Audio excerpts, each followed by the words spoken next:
Oke, jadi ketika teman-teman ingin membangun sebuah bisnis melalui media sosial media atau menggunakan platform digital seperti Instagram, YouTube, TikTok, Facebook, Twitter, WhatsApp, atau aplikasi sosial media lainnya sebagai media untuk berjualan online teman-teman, maka lakukan langkah ini dan pahami materi kali ini. Semoga bermanfaat dan jangan lupa subscribe.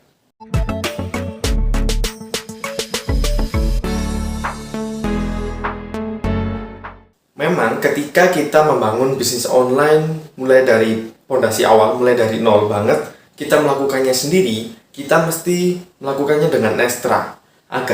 Karena ketika kita membangun semuanya dari nol, kita tahu susahnya, kita tahu kerja kerasnya, kita tahu seberapa besar usaha kita untuk mewujudkan dan membesarkan bisnis online ini, maka video ini cocok untuk teman-teman. Karena di video ini saya juga akan jelaskan seberapa besar potensi prospek calon pelanggan yang bisa teman-teman jangkau melalui media online. Asal teman-teman tahu aja, data ya akhir tahun 2020 masuk ke 2021 ini ternyata sudah ada datanya, user pengguna sosial media di Indonesia meningkat secara signifikan, yaitu sebesar 61,8% dari total jumlah penduduk Indonesia yang berjumlah sekitar 270 juta jiwa. Itu artinya ada sekitar 61,8%. Kalau kita analisis, 61,8% dari 270 juta jiwa itu kan banyak banget ya. Nah, segitulah potensi kalau teman-teman tahu, ternyata market online itu juga besar loh. Karena semakin berkembangnya teknologi, semakin canggihnya teknologi. Jadi teman-teman bisa nih menjangkau target marketnya yang memang ada di dunia online. Entah menggunakan sosial media atau platform digital lainnya sebagai media dan toko online-nya. Lalu bagaimana sih peran sosial media marketing dalam membangun bisnis online, terutama buat teman-teman nih yang masih pemula, yang masih awam tentang dunia bisnis online dan ingin segera mungkin mewujudkan dan mengembangkan sebuah bisnis online-nya sendiri. Pahami langkah-langkah dasar ini, semoga ini bisa menjadi insight dan tambahan. Ternyata materi yang akan saya share kali ini juga sangat berpotensial dan sangat membantu untuk menguatkan fondasi bisnis online dari teman-teman semua. Masuk yang pertama, yaitu teman-teman mesti nih membuat rencana dan tentukan tujuan. Nah, maksudnya adalah teman-teman sebelum action dan sebelum terjun membangun bisnis online-nya melalui sosial media khususnya, teman-teman mesti tahu rencana apa sih yang akan dikerjakan dan tujuan apa sih yang akan didapatkan dan ingin dicapai melalui sosial media dengan membangun bisnis online ini. Nah, ada formula SMART yang dinamakan formula SMART. Ketika teman-teman bisa memahami dan menerapkan formula SMART ini akan membantu teman-teman untuk mempercepat dan mencapai tujuannya agar lebih kenyataan ya. Karena SMART ini terdiri dari 5 kata. Yang pertama, specify, yang kedua, measurable, yang ketiga, achievable, yang keempat, relevant, yang kelima adalah time bound. Masing-masing detail penjelasan dari formula SMART, yaitu yang pertama tadi, specify. Specify di sini maksudnya adalah ditentukan. Jadi, rencana itu apa sih tentukan ya? Jadi ditentukan apa sih tujuannya teman-teman ingin membangun bisnis cara online melalui sosial media, itu tujuannya apa? Entah mencari followers, membangun kolam traffic sendiri, atau ketika ingin mempromosikan sesuatu teman-teman bisa menghemat budget karena sudah memiliki masa di sosial medianya atau yang lainnya. Maksud yang kata kedua yaitu measurable, yaitu terukur. Apakah tujuan dan rencana teman-teman ini itu bisa diukur? Kalau bisa diukur, misalnya saya ingin mendapatkan omset 5 juta pertama saya melalui bisnis online di sosial media, maka dalam jangka waktu berapa saya bisa mendapatkan itu? Sebulan, 2 bulan, 1 hari, atau berapa? Karena itu akan mempengaruhi bagaimana teman-teman menyusun strategi agar bisa mencapai goal tersebut. Jadi usahakan harus bisa tujuannya bisa diukur. Selanjutnya adalah achievable. Maksudnya adalah dapat dicapai. Apakah goals dari teman-teman itu bisa dicapai dengan resources ataupun dengan sumber daya yang teman-teman miliki saat ini itu bisa mencapai goals tersebut atau enggak. Jadi sesuaikan itu. Ya memang kita ingin mendapatkan misalnya omset 100 juta, tapi sumber daya yang kita miliki mulai dari peralatan, misalnya jangkauan, networking, budget iklan, dan lainnya, itu masih belum bisa mencapai ke sana. Ya, kita pasang dulu target yang memang bisa kita capai terlebih dahulu. Perlahan-lahan kita akan mencapai goals yang besarnya. Yang selanjutnya adalah relevan. Bagaimana teman-teman mendesain sebuah sosial medianya? Jika ingin menjadikannya sebagai toko online, usahakan yang namanya toko online di sosial media itu harus tetap core value sosial media kan adalah kegiatan bersosial melalui dunia online. Jangan hilangkan itu, pastikan kalau teman-teman membangun toko online di sosial media, jangan dibuat sebagai tempat katalog aja. Jadi hidupkan toko online tersebut seakan-akan, contohnya kayak gini, teman-teman tahu Tokopedia kan? Sekarang cek Instagramnya, salah satunya adalah Instagram dari Tokopedia. Bisa dicek. Meskipun mereka menjual platform, menjual layanan marketplace, tapi mereka menghidupkan suasana dan membangun engagement dengan si audiens. Jadi, si Tokopedia ini nggak cuma posting jualannya aja, tapi dia bisa loh membangun sebuah interaksi di mana ketika mereka membuat postingan itu yang nge-like banyak, yang komen banyak, dan lain sebagainya. Usahakan teman-teman bisa cek brand-brand besar yang sudah memiliki akun sosial medianya masing-masing, bisa dicek, bisa diadaptasikan strategi positifnya ke bisnis teman-teman semua. Yang selanjutnya adalah time bound. Maksudnya adalah terikat oleh waktu. Jadi ketika teman-teman ini membangun bisnis online-nya melalui sosial media, pastikan tetap terikat oleh waktu. Maksudnya ini, jadi teman-teman ini, kan enaknya di dunia digital ini kan kita bisa 24 jam non-stop membuka toko online kita. Tergantung kita mau membuka, menutup, atau menghapusnya. Pastikan juga teman-teman ini juga sadar kalau ternyata di sosial media itu juga ada waktu-waktu tertentu di mana target market itu mengakses sosial media. Jadi, teman-teman mesti tahu kalau misalnya saya jualan misalnya adalah burger. Oke, misalnya saya jualan burger saya punya toko online-nya ada di Instagram. Maka saya akan maksimalkan jam-jam makan siang, sarapan, ataupun makan sore, jam-jam segitu akan saya push semua konten, semua engagement, semua interaksi akan saya maksimalkan di jam-jam tersebut. Supaya si target audiens saya jam-jam segitu kan jam-jam orang makan, ngemil, lapar, maka saya datang ke waktu yang tepat. Jadi kriteria dalam memilih sosial media yang akan dijadikan sebagai toko online itu sesuaikan dengan kemampuan teman-teman dan sesuaikan dengan keberadaan target market. Misalnya kalau target marketnya adanya di Facebook, misalnya kalau di Facebook aja ya udah teman-teman usahakan nih kejar mereka ke sana. Dan sekarang riset dulu, cari tahu dulu target marketnya ada di platform apa. Kalau misalnya ada di semua platform sosial media, teman-teman tinggal pilih mau sesuaikan juga dengan kemampuan teman-teman ini bisa mengolah yang mana.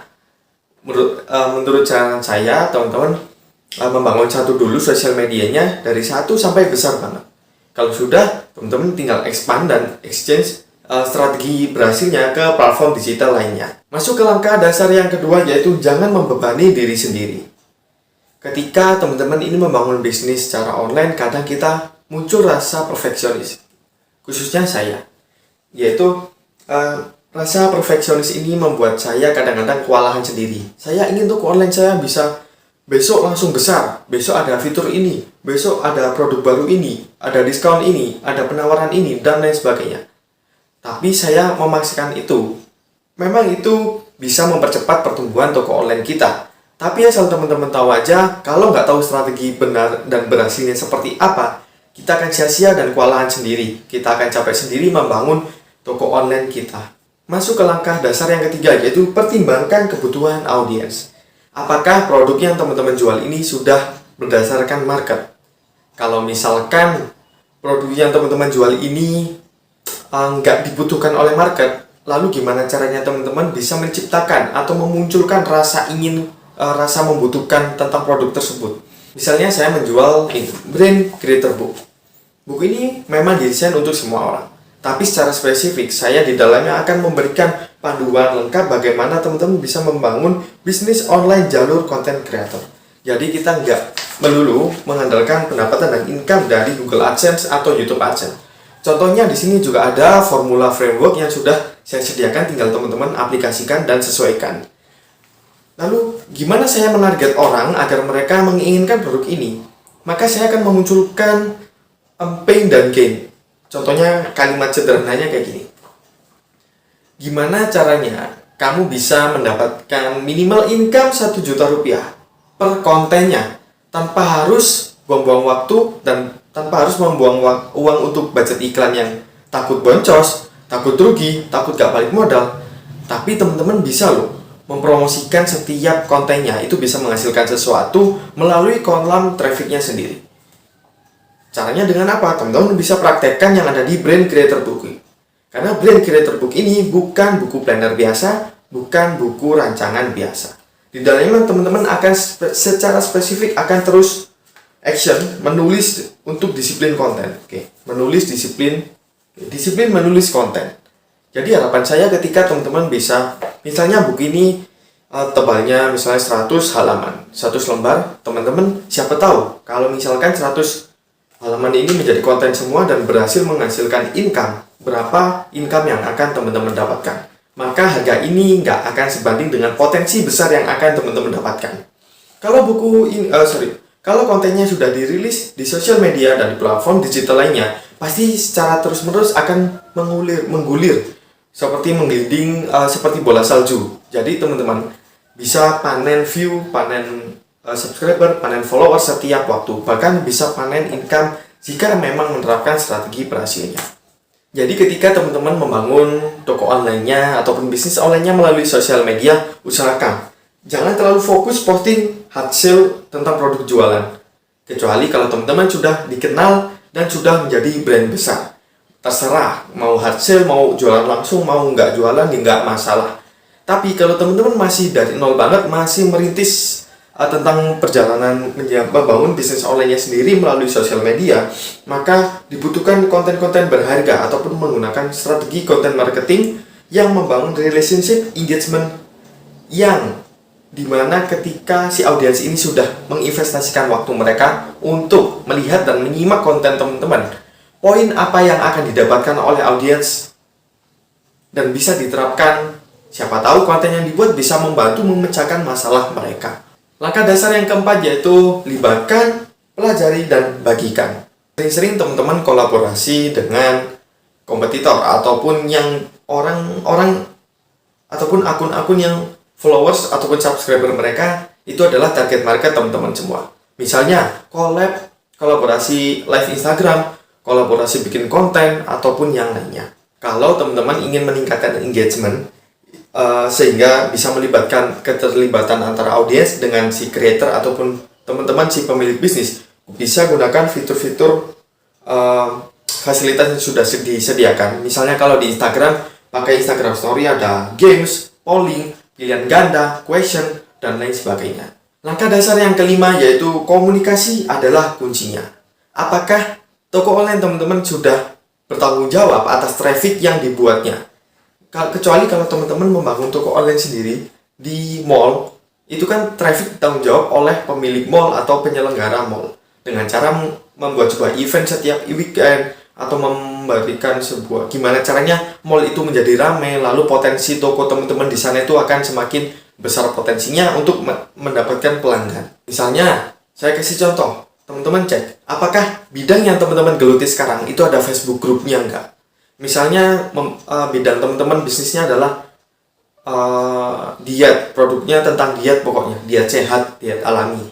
Coba cek di Facebook grupnya apakah ada grup yang membahas tentang hal tersebut. Kalau ada, teman-teman cek topik pembahasan apa aja, diskusi apa aja yang mereka bahas. Siapa tahu teman-teman punya jawabannya, bisa buatkan kontennya, karena konten itu bagikan ke mereka-mereka yang memang membutuhkannya. Langkah dasar yang keenam yaitu buat jadwal. Gimana caranya konten teman-teman ini bisa sesering mungkin, paling nggak usahakan goalsnya adalah konten ini bisa menjadi top of mind. Paling nggak mereka si target market ini selalu ingat dengan konten teman-teman atau dengan produk bisnis teman-teman. Jadi ketika teman-teman ini membangun sosial media sebagai media untuk berjualan online, maka jadwalnya itu kapan aja, hari apa aja teman-teman ini mau upload kontennya. Jadi ketika menginformasikan ke followers, mereka sudah siap. Oh, toko ini uploadnya konten terbaru hari ini jam segini. Oh, jadi aku siap-siap, aku akan nyimak konten mereka. Nah, oke, sekarang kita simpulkan dari yang pertama, ada 6 langkah dasar yang mesti teman-teman pahami dan diketahui sebelum memulai bisnis melalui sosial media. Yang pertama, yaitu buat rencana dan tentukan tujuannya. Yang kedua, jangan membebani diri sendiri. Yang ketiga, yaitu pertimbangkan kebutuhan audiens. Yang keempat, libatkan, pelajari, dan bagikan. Yang kelima, komunikasi adalah kuncinya. Yang keenam, buat jadwal rutin. Karena konsisten adalah kuncinya. Kalau teman-teman satu minggu terakhir ini, 1 minggu ke depan ini konsisten, habis itu menyerah, habis itu malas-malesan, ya udah, siap-siap aja kompetitor akan jauh melangkah lebih banyak daripada teman-teman. Semoga bermanfaat. Sampai jumpa di lain video. Saya Gani Mas dan bye.